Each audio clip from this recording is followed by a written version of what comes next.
Comment la technologie a-t-elle permis, 50 ans après leur séparation, de retrouver l'alchimie des Beatles le temps d'une ultime chanson? C'est ce que je vais vous raconter aujourd'hui. Jeudi dernier, les fans du groupe légendaire des années 60 qui n'en pouvaient plus d'attendre ont enfin pu écouter ce qui sera vraisemblablement la dernière chanson des Beatles 60 ans après la sortie de leur premier single. Et si c'est une bonne chanson, l'incroyable force émotionnelle de Now and Then lui vient avant tout de son histoire, de ce qu'elle représente, de ce qu'on voudrait lui faire raconter plus de 40 ans après l'enregistrement de sa démo sur cassette par Lennon, seul dans son appartement du Dakota Building à New York. Tout commence avec une phrase « Think about me, every now and then, old friend », ce qui donne en français « Pense à moi de temps à autre, mon vieil ami ». C'est certes un vers de la chanson de Carl Perkins « My old friend », mais c'est surtout la dernière phrase que John a dite à Paul avant d'être assassiné en 1980. Des mots qui ont dû d'autant plus résonner pour McCartney 15 ans après, lorsqu'au milieu des années 90, alors qu'il travaille avec George Harrison et Ringo Starr sur le projet Anthology en 3 actes, Yoko Ono, la veuve de Lennon, offre aux 3 Beatles encore en vie une cassette. Sur la bande,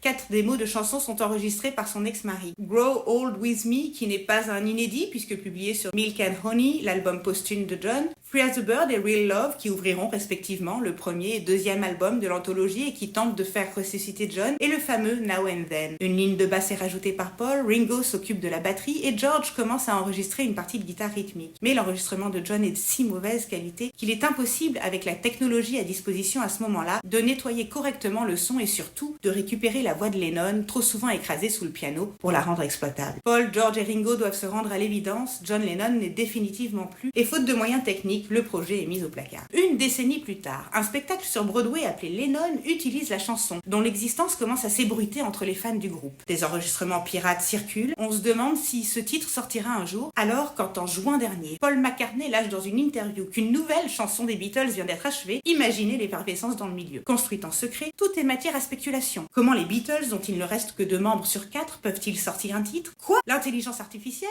On a recréé la voix de John? Horreur, malheur, et quid de George? Alors non. Pour la dernière fois, on n'a pas recréé la voix de John. Et oui, c'est définitivement une chanson des Beatles sur laquelle les 4 de Liverpool ont tous travaillé. Pendant la réalisation du documentaire Get Back de Peter Jackson, l'équipe sonore du film a mis au point un logiciel qui, grâce à l'IA, parvient à séparer toutes les pistes d'un morceau et à les nettoyer. Lorsque la bande démo laissée par Lennon est analysée, le résultat est incroyable. Clair comme du cristal. La voix de John résonne comme s'il était encore là et il n'en faut pas plus à Paul pour se relancer dans le projet. Il retravaille la basse, demande à Ringo de s'occuper à nouveau de la batterie, rajoute un solo de guitare slide en hommage à George pour compléter la partie rythmique enregistrée pendant la préparation de l'anthologie. Et il va voir Giles Martin, le fils de feu George Martin, le producteur historique du groupe. À la manière de son père, dont il a reçu l'héritage précieux, il écrit des arrangements de cordes, enregistrés en secret au studio Capitol, très Beatles, les musiciens pensant alors travailler sur un nouveau morceau de McCartney. Pour les chœurs, il n'était pas envisageable que tous les Beatles n'y soient pas. C'est donc à la manière de la construction de l'album Love qu'ils ont été travaillés, en allant puiser dans ceux d'autres chansons, à savoir Here, There and Everywhere,